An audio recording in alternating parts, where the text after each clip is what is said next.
Salam dostlar, hər vaxtınız xeyir. Mən Günel Qacar, sizin ingilis dili müəlliminiz. Deməli, bugünkü videomuzda sizə çox maraqlı bir dərs və faydalı bir dərs izah eləmək istəyirəm. Zamanları birazcık sizə çatdırmağa çalışacağım.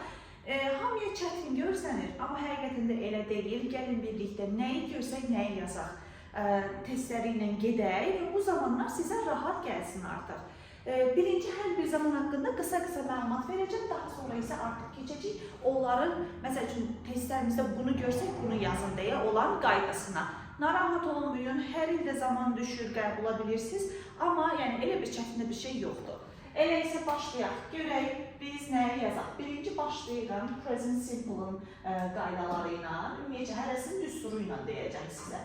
Present simple. Present simple-ın düsturu necədir? Adi mübtəda üstəgəl feilin birinci forması. Düsturumuz sadəcə budur. Mübtəda üstəgəl feilin birinci forması. Bunlardan məsəl üçün birinci forma nə deməkdir? Məsəl üçün you tutaq ki drink. Sən içirsən. Başa düşdünüz? Bu yəni feilin birinci formasını gətirərək mənim sualım, yəni cümləm düzəlir. Əgər he, she, it olarsa feildə s artırılır. Bu present simple-dır. Present simple bu qədər sadə, heç bir çətinlik yoxdur. İndi keçirəm present continuous-a. Present continuous. Yəni davam edici. Bu necədir? Mübtəda, üstəgəl am, is, are, üstəgəl feilin ayıncı forması. Deməli, mübtəda, üstəgəl am, is, are, üstəgəl feilin ayıncı forması. Məsəl üçün, sən indi içirsən. You are drinking. Başa düşdünüz? Bu da necə olacaq? You are drinking. Yəni, bunlar indi mən ailəni bir yazmaq istəyirəm. İndikilərin ailəsini bir yazmaq istəyirəm. Sən içirsən hal-hazırda. Bu da olur present continuous. Yaxşı. Bir də var present perfect. Present perfect. Bax, bu daha çox düşür, xəbəriniz olsun. Present perfect düsturu necədir? Mübtəda, üstəgəl have və yaxud da has, üstəgəl feilin üçüncü forması. Yəni, sən içmisən. Necə olacaq?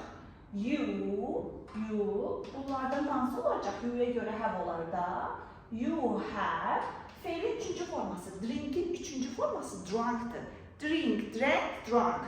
Yəni, burada nə olacaq artıq? Drunk. You have drunk. Yəni, sən içmisən, qaydasız feil olduğuna görə belə oldu. Qaydalı olsaydı, adi indi artıracaqdım arxasına. Bu olur mənim indikilərimin ailəsi. Baxın, indiki zamanın ailəsini bir yazaq. İndi keçmiş zamanın ailəsini bir yazaq. Yəni, past simple ailənin bir üzvüdür. Past simple. Burada necə olacaq düstur? Mübtəda, üstəgəl feilin ikinci forması. Yəni, qaydalıdırsa idi, qaydasızdırsa kökündən dəyişəcək. Məsəl üçün, qaydasız götürüm yenə, tutaq ki, sən yedin. You, itin keçmiş forması qaydasız necə olacaq? Ate. You ate. Eat, ate, eaten. Üçüncü forması da budur. Qaydasız feilləri mütləq öyrənməliyik.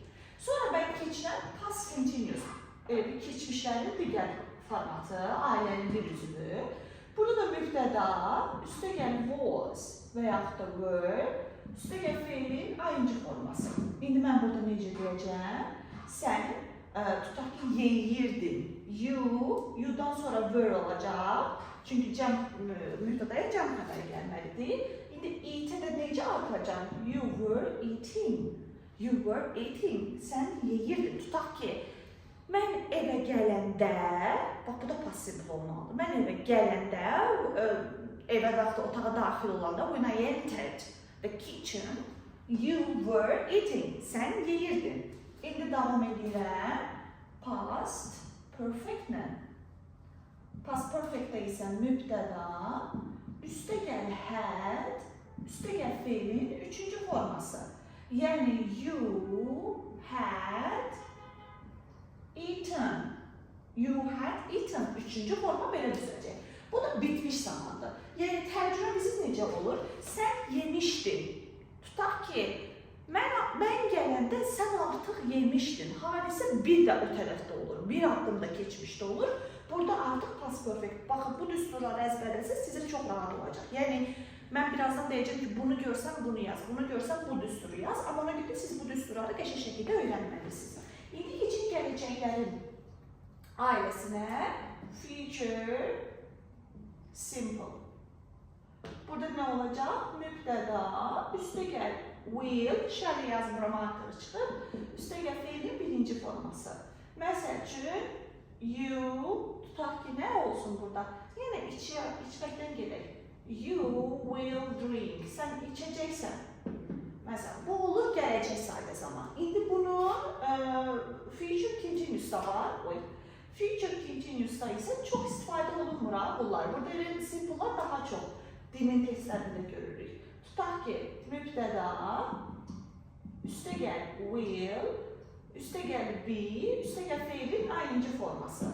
Yəni, necə deyəcək ki, you will be drinking. Amma deyim ki, çox istifadə olunan bir format deyil.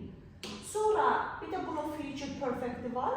Nə yalan deyim, bunu da çox görməmişik şeylərdə, testlərdə. Onlar da birdən amma yadda saxlayaq. Burada necə olacaq? Mübtəda, üstə gəl will, üstə gəl have, üstə gəl feilin üçüncü forması əzbərləyək. Bunu da deyəcəm, harada istifadə edirik. Məsəl üçün deyirəm ki, you will have drunk. Üçüncü formayla. Sən içmiş olacaqsan. You will have drunk. Deyirəm ki, saat 10'a qədər gəlməyəcəksənsə, yəni sən 10'a qədər gələcəksən, axı sən içmiş olacaqsan o vaxta qədər. Yəni o vaxta qədər içmiş olacaqsan. Və yaxud da biz ayın 15'ine qədər proqramı bitirmiş olacaq. Bu artıq mış olacaqsa future perfect qaydasıdır. İndi mən bu zamanı niyə belə ailələrə böldüm, sizə izah edeyim. Baxın, bunları dedik ki, indikilərin ailəsidir. Bunlar keçmişlərin ailəsidir, bu da gələcəyin ailəsidir. Və sizə bir də məlumat verim ki, bax, bu indiki, bunlar düşmən ailələrdir. Bu ailələr düşməndir, bir-birindən uzlaşmır. Yəni, bundan ehtiyatlı olun, cümlələrin birində bu variantda görsəz, o bizim başqa variant yazmayın, başqa ailə yazmayın. Bu keçmişin ailəsi var ha, bu vəbşə ən qatı düşmandır. Deyir ki, mən heç bir zamandan bir cümləyə getmirəm, bir toy bayrama getmirəm. Ona görə bunların özü öz içlərində uzlaşırlar. Yəni, toy düyünlərini özləri öz içlərində edirlər. Amma bu present simple bəzən future simple-dan uzlaşır. Bax, present simple bəzən uzlaşır. Yəni, bir damcıda, yəni ən azından yeni nəsil, bax, yeni nəsil bir-birlərinə təzdən tanış olmaq istəyərlər. Məsəl üçün, sən gəlsən, əgər sən gəlsən, yəni budaq cümlə indiki zaman olarsa, mən gedəcəm, baş cümlə gələcək zaman olur. Bu qaydamızda belə bir şəkildə uzlaşır. Yəni, present simple, future simple bir damcı burada uzlaşa bildi. Biraz burada bir-birlərinə yola getdi. Daha sonra isə keçirən nə hissəmizə, harada hansı zamanı görsəz daha çox yazın. Ən çox bitmiş zaman olur dostlar, burada biraz qarışıq şəkildə. Bitmiş zamanlara ona görə daha çox fokuslanacağım. Ümumiyyətcə, perfectlər ən variantı by'dır. By görsəniz, bilin ki, bu perfectlərdir. Yəni, by, məsəl üçün, by tomorrow, sabaha qədər. Sabaha qədər narahat olma, mənə verdiyin tapşırıq bitmiş olacaq. Baxın, bitmiş olacaq, bu artıq mış olacaq deyə future perfectdir. Dünənə qədər keçmişə getdim artıq. Dünənə qədər sən bunu etmişdin. Tutaq ki, sən getmişdin. Buradakı artıq by mənə bildirəcək ki, past perfectdir. Çünki keçmişlik var artıq cümlənin ortasında. İndiki bitmişsə, hadisə nəticə göz qabağındadır. Mən yemişəm, içmişəm, getmişəm, gəlmişəm.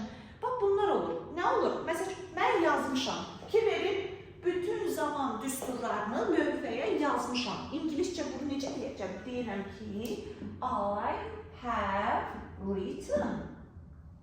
Yazmışam.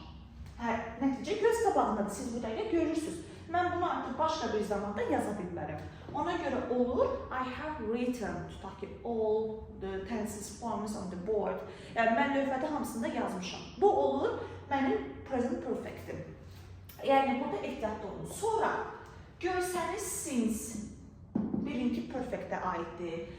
Bu arada bir dənə since'i gördüm, bir dənə bu since'ə fikir verin. Biz bayaqlar nə dedik? Dedik ki, bu keçmişin ailəsi çox qatı düşmanı da heç birindən uzlaşmağa getmir. Amma sinsi görsəniz dostlar, baxın, bax bu sins var.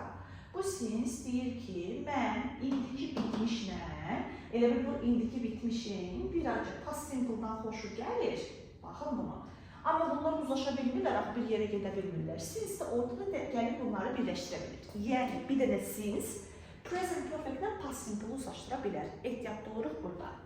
Bunlar belə, yəni çox belə. Məsəl üçün, before görsəniz, after görsəniz, birinki bitmiş zamanlardır. Əgər cümlənin qalan hissəsində indikilər varsa, indikilərdən yazın. Yəni, keçmişlik varsa, keçmiş. Adətən past perfect-dən uzlaşırlar. Before və after deyə.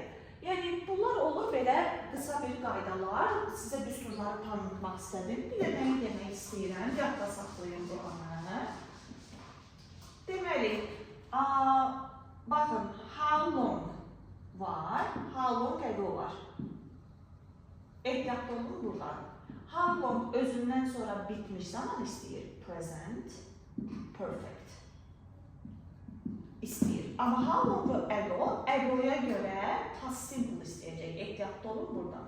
Bitmiş zaman olmaz. Yaxşı. Deməli, how long bitmiş zaman istəyir, how long ago past simple istəyəcək. Sonra bunu yaddan çıxartmayın. Nə qədər tərcümə uyğun olsa da, fevral imtahanında düşmüşdür. Nə qədər deməli, tərcüməniz uyğun olsa da, verindən sonra present, perfect gəlməz. Bu verinin də bir dənə də qardaşı var, what time, eyni şeydir. Gəlməz. Amma ehtiyatlı olun buradan. Birdən olar, since when olar. Since when, ever since, yəni belə şey olarsa, elə bundan sonra present perfect gəlir. Present perfect gələcək. Yəni, since when, var da since when, bu da nədir? Since what time, eyni şeydir. Since what time olar. Bunlardan sonra isə bitmiş zaman gələcək. Yəni, dostlar, elə bir çətin bir şey deyil. Zamanı hamı qorxur, amma həqiqətən də çətin bir format yoxdur. Bunlardan ehtiyatlı oluruq, öyrənirik.